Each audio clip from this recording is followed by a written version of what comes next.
Moikka moi ja tervetuloa tämän EverTalk-jakson pariin.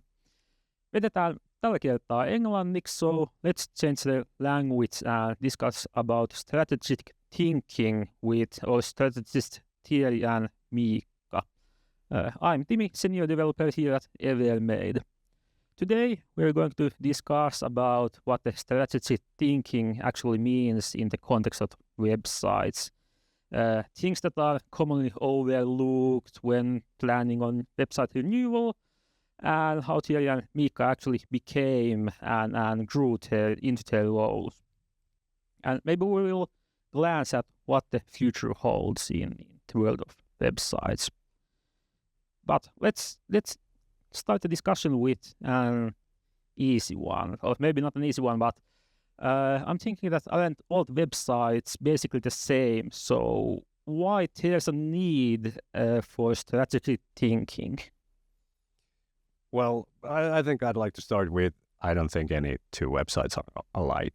And it's just like any two companies aren't truly alike or any services alike. There's always different kinds of motives and needs behind a website or any channel for that matter. So I think strategy comes into play pretty much trying to make a difference. Even if you have two companies or organizations or brands that are exactly similar, I think they still need to differentiate from one another, and that's where strategy comes in.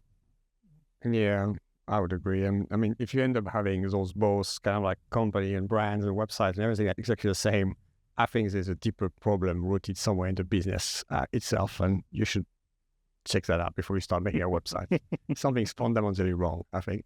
But yeah, no, I don't think there's anything two is the same, and the people you do it with is always different. And I think that also at least links me back to like people asking, do you have a template to start working on that project and things? I think there's no single one way to approach any projects. I think we have to figure out who are the people we're talking with. So who are the partners we build the website with, and who are the audiences and things. And there's no one way around it. So like the process is always different. We might use similar tools, but we're going to use them in a very different way each single time. Yeah. Regarding that, how does it look when you start the process? What are the first things you start to kind of dig from the client and to look into? Yeah, well, same again. Is it like always the same first thing? I don't know. But I think it's always about asking questions. I like to kind of I like to sit down with them, have a discussion, figure out what are we here for, basically. What are you trying to achieve? Like, why are we doing a website? What's the point of it? What your end game, basically? Trying to see where this sits currently right now in the businesses, where they want to go, and how is that kind of like website, digital products, whatever it is. I mean, it doesn't have to be a website. How can I actually support them in that journey, and how can I be of help, basically? Yeah, I think like if there is some sort of starting point, I think it's really about asking like why. I think why is probably the most important question for a strategist in general, because you might get like, we want to do this, and then you ask why, and they're like, well, no. And that's kind of where you start digging, and well, there's a whole framework of the 5 whys to kind of dig deep. But usually, if there is some like concrete thing that I would add here is usually when we're talking about companies that actually sell something, I think the starting point is that how do they make revenue, and how can we support that? And the website kind of is, of course, and from our perspective, that's usually kind of the end game of it. But like Thierry said, they might not need a website. They might need something completely different, whether it's digital or analog in that sense. But I think kind of understanding where the money comes from, essentially, or what message do they need to convey if they are an organization or something like that. What kind of service do they provide, let's say, in public organizations where you're not actually selling anything, but you're trying to, improve the quality of life or something like that. Yeah. Go ahead. No, that's true. I mean, like, I think, I guess in our business, maybe most of the time, most of the website we do have a commercial angle. Like I said, they don't always have to be. You might not always be selling something. You might just be informational and trying to maybe help people out with something. So it's really like figure out what are we here to do, you know? Yeah. So it sounds that you actually are going into the company and like thinking more of the business they make rather than the sole website and the only thing we have been hired to do. For sure. I mean, like, I think you have to embed yourself into your clients' kind of like business position, things like, you know, you have to empathize. If you can't do that, then you're not doing it properly. And I think that's the first step, just kind of like just having their shoes. Where are they? What are we doing? And it's just like trying to figure things out with them. Yeah, I think typically our role is more of an extension of the client in a sense, like, or we bridge the gap, I'd say, between like, because we have a lot of specialist designers, developers, that, you know, digital marketers, but I think our role is usually to go as near the client as possible. And I think that's probably one like differentiating factor from what we do compared to designers. While they, of course, also need to understand users and this kind of thing, I think we really need to understand what our client's business is.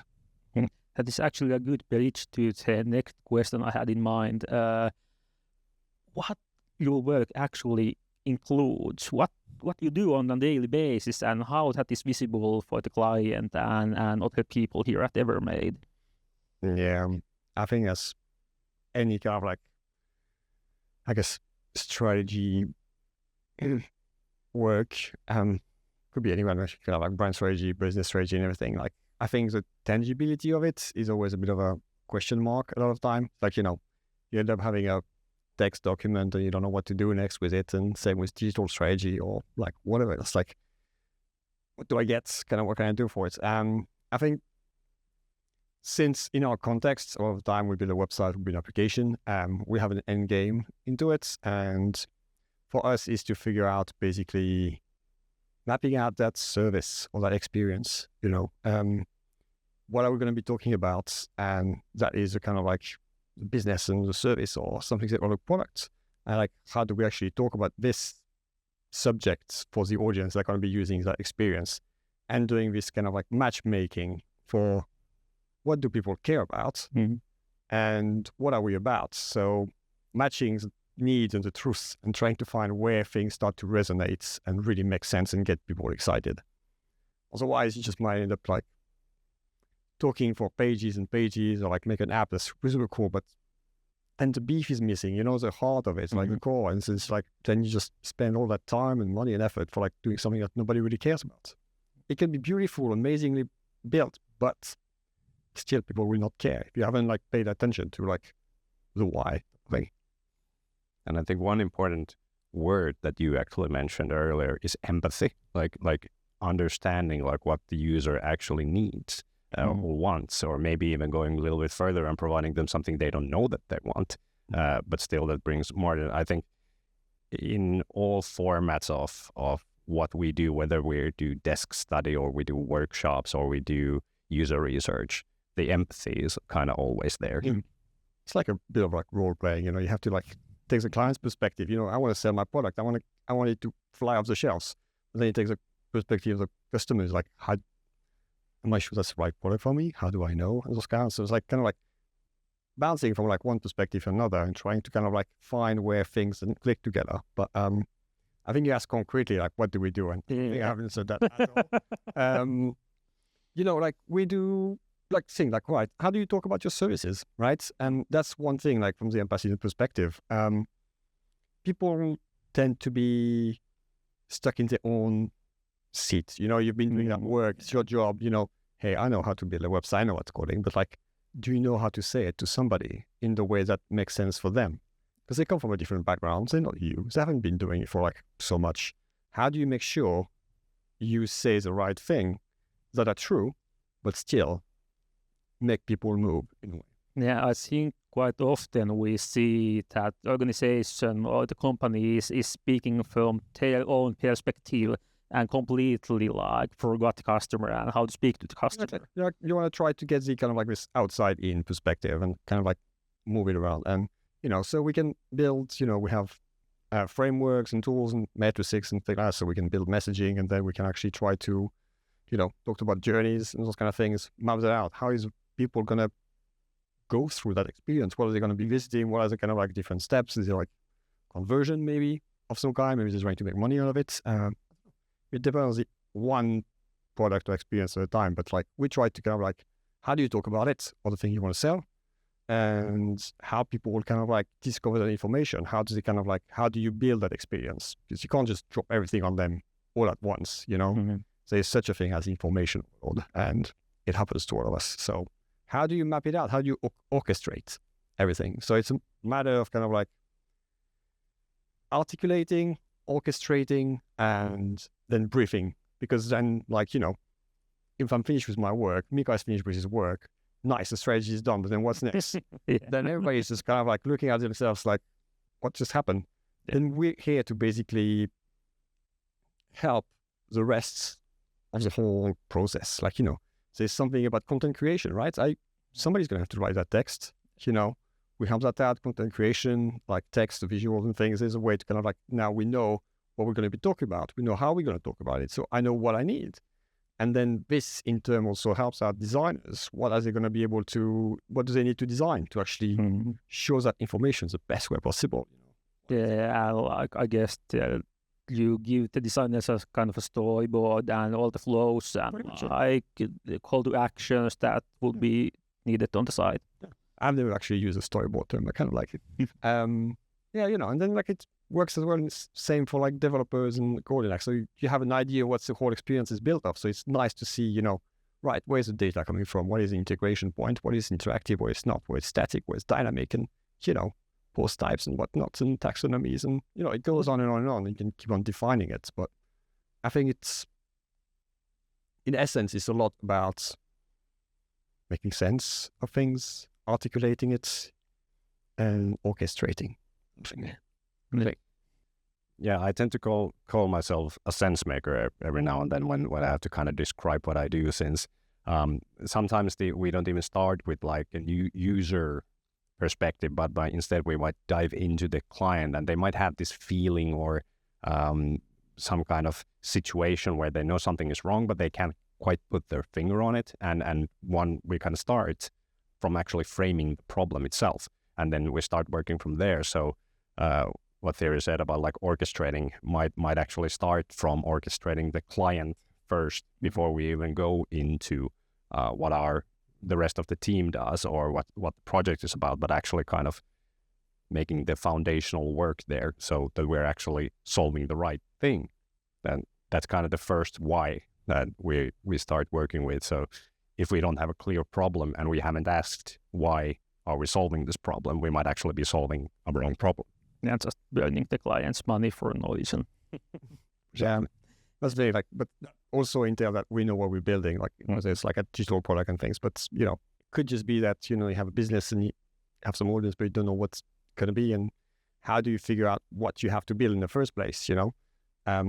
So then that's where you kind of like have to start to maybe innovate in a bit and kind of like try to figure out where is society going, where are people going, and to kind of like think about foresights, insights, and trends, and like where is your audience, where are people driven right now, and where is your business can fit in that place, and what is a product and can support that. So you have like product innovation and those kind of things to kind of like figure out what to build and for what purposes, and then we can go into kind of like defining that experiences and so on. And there's a whole kind of like ecosystem or like kind of like of strategic services, if you will. It crossover from like innovation, business design, service design, and content strategy and content design, and so it's quite a vast things we do, but all of them take similar kind of like sensibility of it. So I guess you both have quite a lot of like things you need to know and understand, and quite a lot of things that you have had to learn in the past.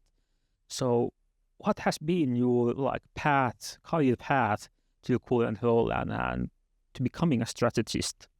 Because I guess that's not something that you can just like take and grow and be, but you need to kind of have the path to have some kind of a light bulb moment. I don't know. Is there a strategy school? Well, there is definitely for like management consulting, but that's not what we do. And I guess it's more of sort of a, well, my background is that I was a project manager, then I was a CEO of a smaller agency, then I kind of went into advertising for a little while, worked as a consultant, then came back here again into the kind of website business. And I guess all that kind of accumulated experience started to affect my project management in the sense that I couldn't really keep my fingers out of the other work. The business side of things. Yeah. But then it's really about, it sort of is just to decide that you want to be a strategist. And because that's when your mindset kind of shifts from thinking about clicks or thinking about color schemes or the latest UI trends into actually like revenue and how can we generate revenue and how can we support that with these different channels and tools and things that we can do.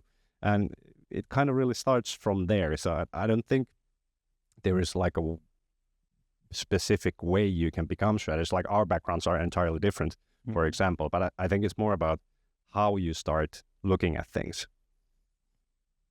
Yeah, true. I think our background are very different, but I think there's a commonality probably, and maybe that's a trait I kind of like maybe like from like good strategists or admired in a way. It's that diversity. You need, like, you know, we deal every day with clients from different perspectives. Like there's no one the same, like we talked about. And having that broader sense of understanding and that experience that's so rich and varied really feeds into your ability to shift perspective, be more agile in your work, and understand things more holistically and from a broader perspective. You know, I did not go to strategy school. I think I started I did electronic engineering when I was very, very young. So, you know, the kind of things I learned how to do coding, programming, graphic design. I've built websites, I've built graphic design brochures and like basic, you know, desktop publishing stuff, and, you know, moved on and things, and I've done some branding, product innovation. Then I moved on, did a bit more of that, some more packaging, some kind of like digital strategy, demand generation things, and like things is kind of like, I don't know, look, you know, it's just kind of like pick up the skills, pick up the perspective, knowledge, and you learn from the people you actually work with and be around. So you kind of like feed that into yourself, and, you know, this helps with that sensibility. But I think the tools of the trade, if I could call them tools, I don't know, but it's like anybody could learn it. You could learn it. I mean, you know, Maybe. like, I mean, you know, anybody can be a programmer. You can code. Like anybody could code, right? Just sit down, learn it. You can do it.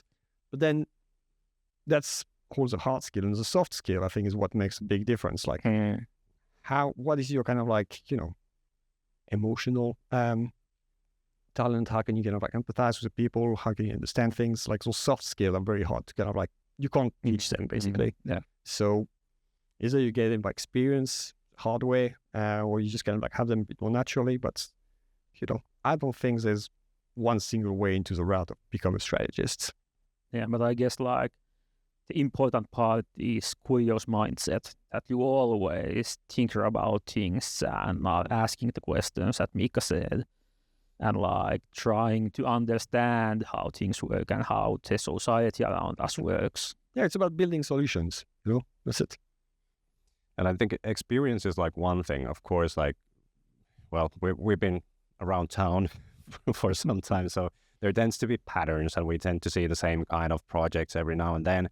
But I think one key thing is also like you mentioned that you have to stay curious, and you kind of have to be open to the fact that you don't know something and be honest about it to yourself, especially, because that then again leads to more curiosity and makes you find out.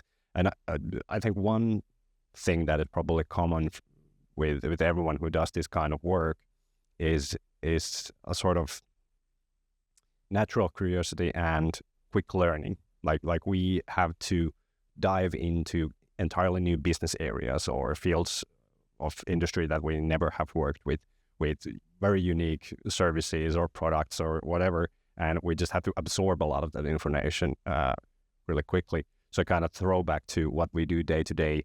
We read a lot, we write a lot, we think a lot, and try to produce something that like our thinking crystallizes something that is pretty complex into something that we can explain to other people quite easily.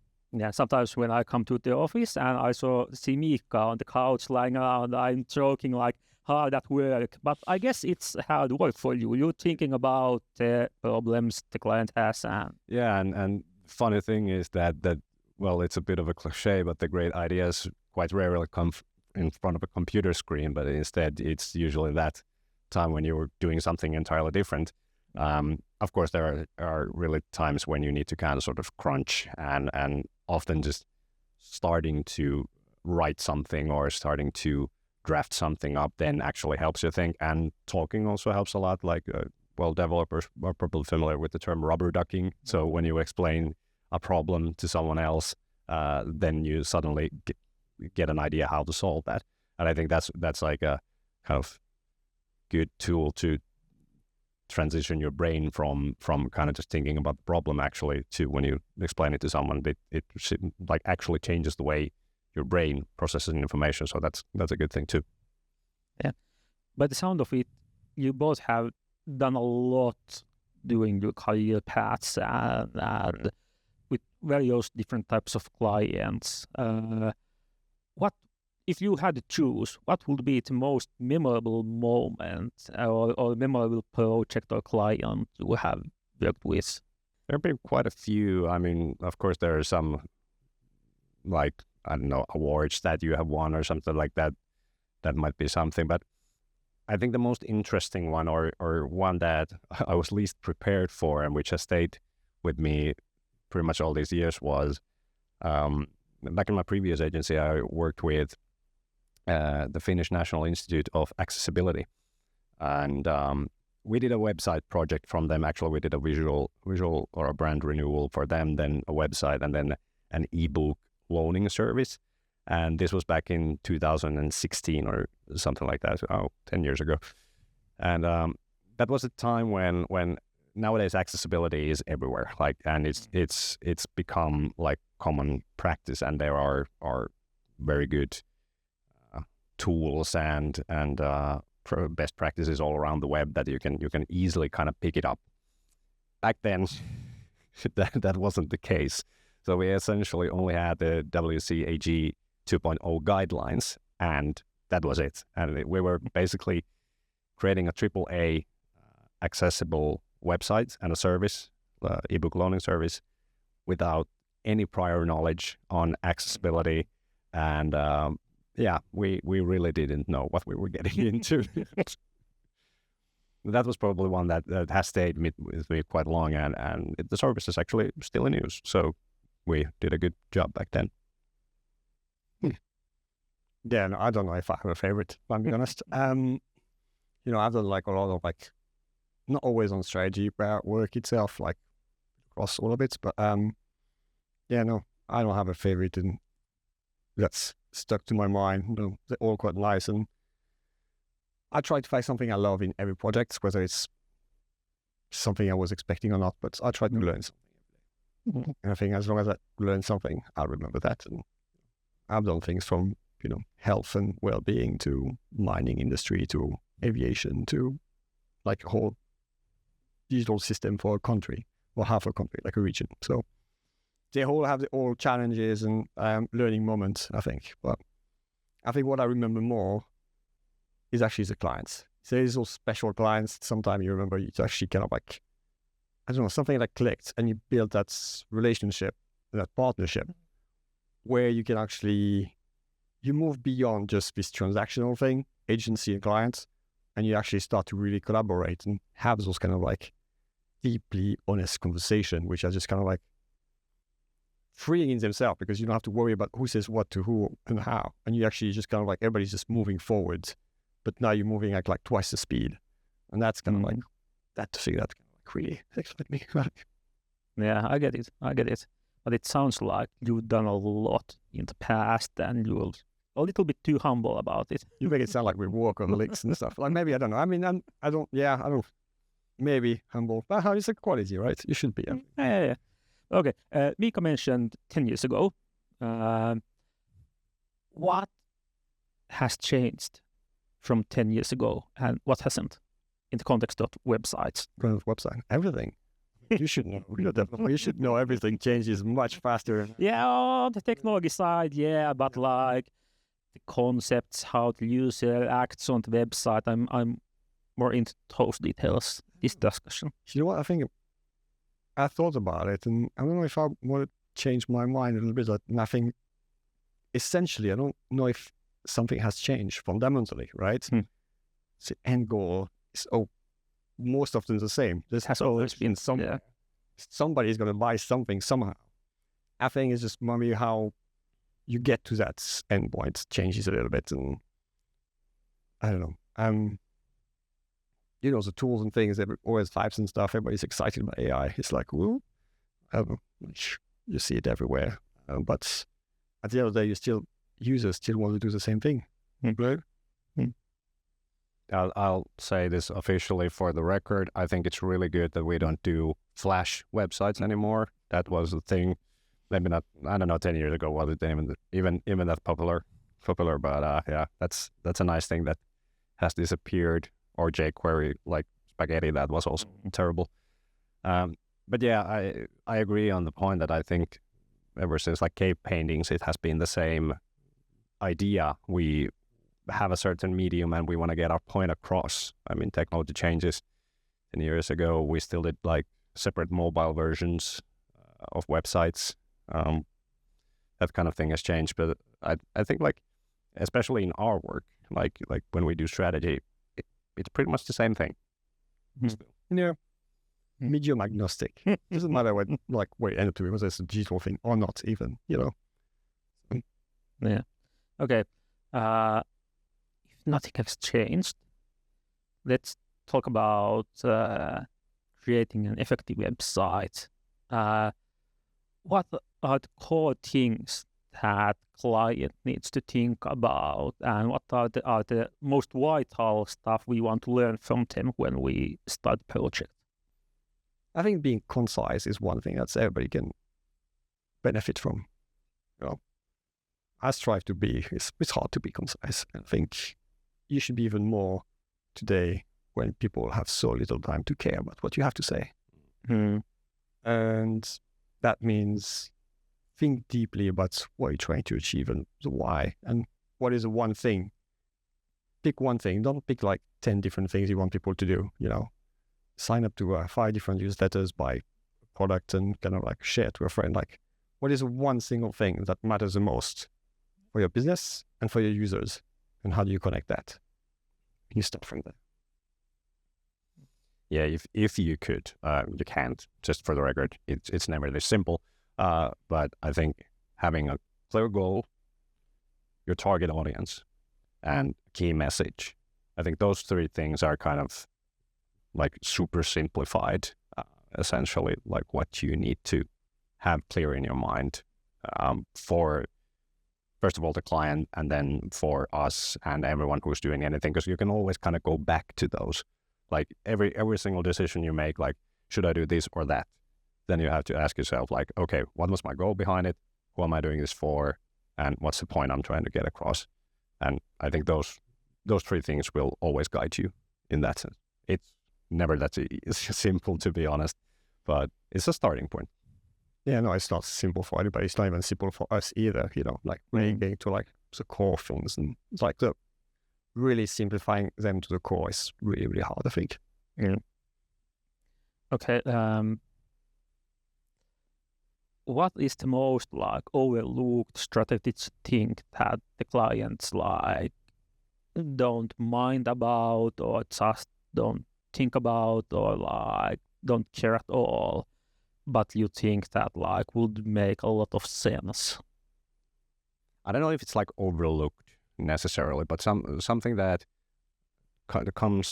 we tend to come across quite often is that people who work in marketing don't necessarily understand their customers really well, and I think there's some sort of like fundamental problem, especially maybe in Finnish organizations, that often that the purpose of marketing is to tell people what we do, but instead, at least in my opinion, marketing's most important task is to understand what our clients want. And in order to understand that, you have to know your customers, you have to know your clients, and kind of starting from that perspective instead of how can we tell about ourselves is probably like a fundamentally a little lacking, perhaps in most organizations. So maybe not. It might not be even like strategic thing. It might just be like marketing competence or something like that. But I always think that every good strategy kind of starts from the empathy and understanding, and you have to know your client and your customer to kind of get to the bottom of that. Yeah, I don't know. Like, I mean, and maybe in a way, like, I don't mind if they haven't thought of anything. I think maybe I like it better, you know. So you have a clean. Just come to me with a big mess. Give me the challenge. Bring it. I will love it. Otherwise, like, you're doing half the work for me. That's not the point. We're here to help them. So, like, you know, if they ask them, like, please come with everything half prepared, half finished before you come and see me, what's the point? Yeah. Is it hard to start and continue if the client has already like thought a lot by themselves?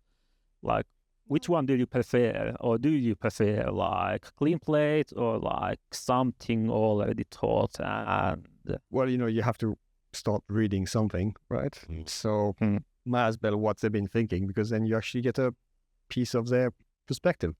So if you have something, let's share it and, you know, let's look at it together. And I find often that if there has been, I mean, there can be very good thinking on the client side, don't get me wrong on that, but usually it's the first why where they kind of stumble, like, or at least the second. But that's the kind of thing, because when we think about things, we have trained our brains to think five or four times why this should be done, and we kind of go back to the source. And often in client organizations, because everyone kind of understands what you're talking about, and there's it's like almost like intuition that is shared between everyone, that when you make a suggestion, people kind of already understand why you are making that suggestion. And when that is accepted in that kind of circle of peers, you might not think about it that much, but it might not in the end be that clear to whoever you are trying to get that message across. So that's kind of where our outside perspective sort of comes in, because we think about, hey, we don't know the things that you do, so we have to ask the why a couple of more times in order to get to the bottom of everything. Yeah. And I guess there must be like some sort of silent conversion killers as well that are so clear to us, and they actually make sense when we say those out loud, and the client immediately understands the reasoning behind that. Yeah, I might be wrong, but I could guess there's some like conversion killers that are that type of. Is that what you've seen when you were coding a website without a strategy? Yeah. Yeah.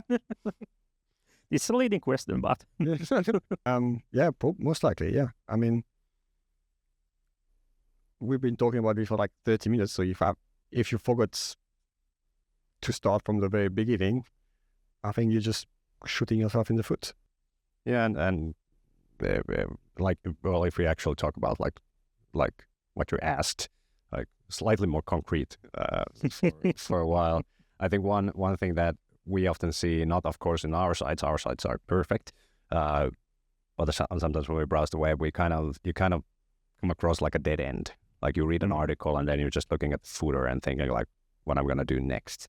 And I think you should always kind of, it's a really user experience design thing, that you should always like kind of have a path forward, and that kind of ties into what would that path be every now and then. And that's what we think in the strategy part, is like, all right, well, you have read this article, what are you going to read next? Why are you going to read something after that? What are we going to lead you into? Are we going to push you into a more of like a conversion here, or are you still in the like early stages and you should read more and this kind of thing?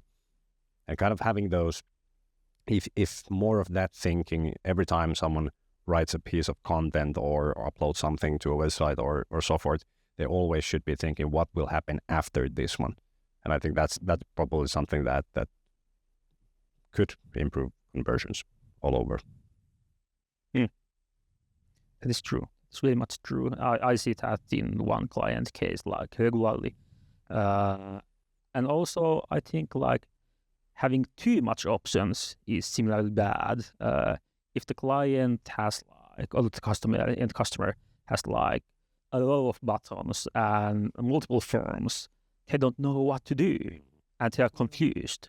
Well, I just go back to like, you forgot what's the core of the purpose of what you're trying to do, figure out what's the core, build a hierarchy around it, make sure, people can gradually understand it, give the right information at the right time.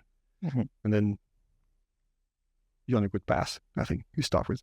Yeah, and that's the like one thing you need to focus on. Like mentioned previously, that you have one goal, work towards that one instead of having like shotgun spread all over the place, and then you get like paralyzed from all the options you have.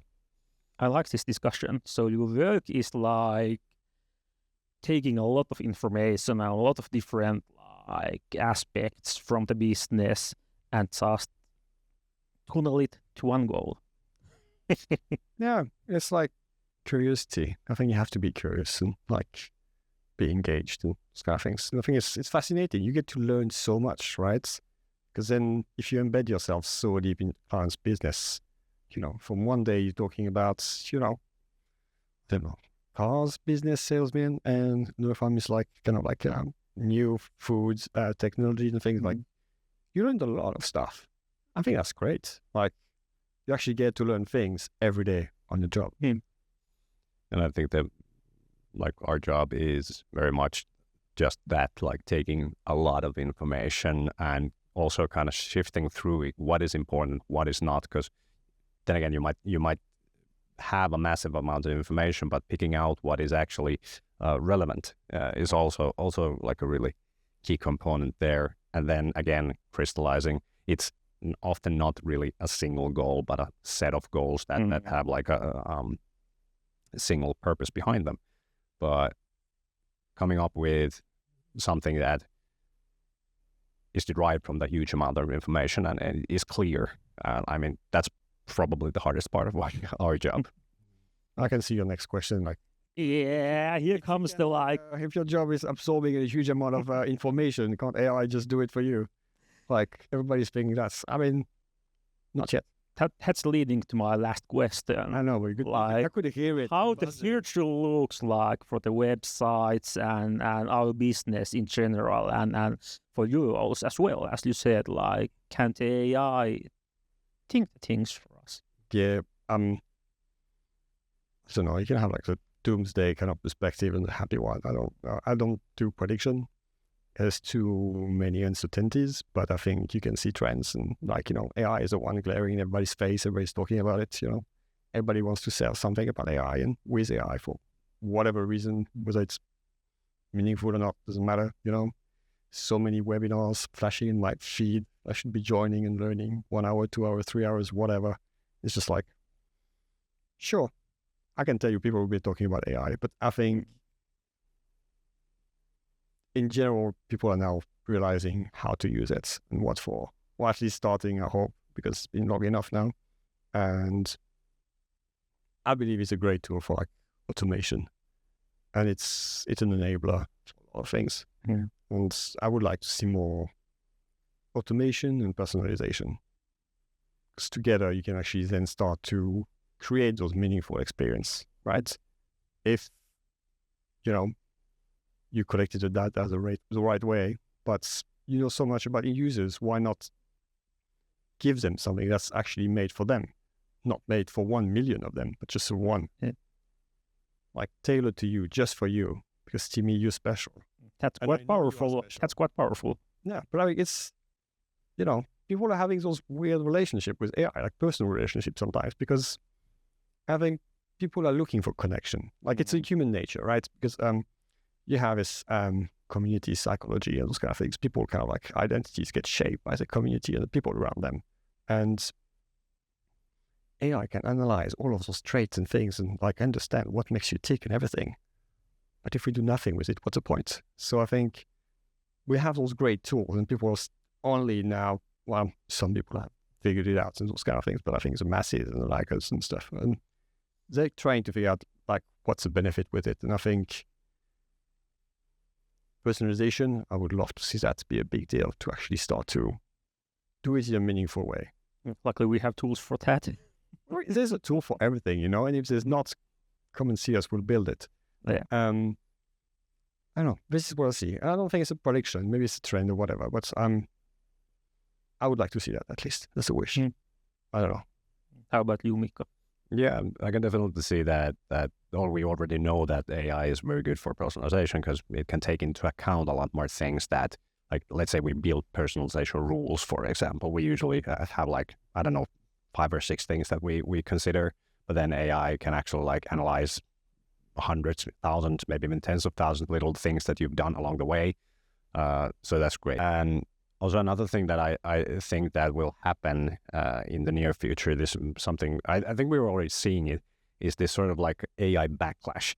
Because we're getting, like, I'd like to see AI go into this like hyper-personalization mode, but we're already seeing like AI slop everywhere, that it's bland, everyone does it the same. You can see it's made with AI. So now we're kind of seeing, especially among younger generations, that they're actually going back into more like rustic experiences, even like archaic experiences. Like, for example, young people, Gen Z and so forth, are using digital cameras from like mid to tens just to get a bit more like authentic vibe. And that's definitely something that we're going to see more in future, kind of more of a division between something that is even more modern and even more weird and even more technical, and then also like going back to the analog things. I mean, I guess in a sense, like, you know, AI is just a tool. Tools come and go, but like Mika was mentioning, like, I think authenticity and those kind of like mega trends, it's a very long futures and things. They don't change that easily or hardly ever. And that's something people always go back to. And how you take them back there, that's up to you. I think that's a great ending to this discussion. Thank you, Thierry. Thank you, Mika. Thank you. I really enjoyed this. And thank you for listening us and watching us. If the discussion raised any thoughts or questions, please give us a shout. We'd love to hear from you. All of us can be found from LinkedIn, and I'm sure we will happily chat with each one of you if you shoot us a message. Yeah, sure. And also, if you found the episode interesting or thoughtful, please do share it with your friends and colleagues. That would make us really happy. And as a last reminder, all of our past episodes can be listened on Spotify and watched on YouTube. So go and check the previous episodes as well. There's some great stuff there. Like and subscribe. Yeah. Until next time. Thank you.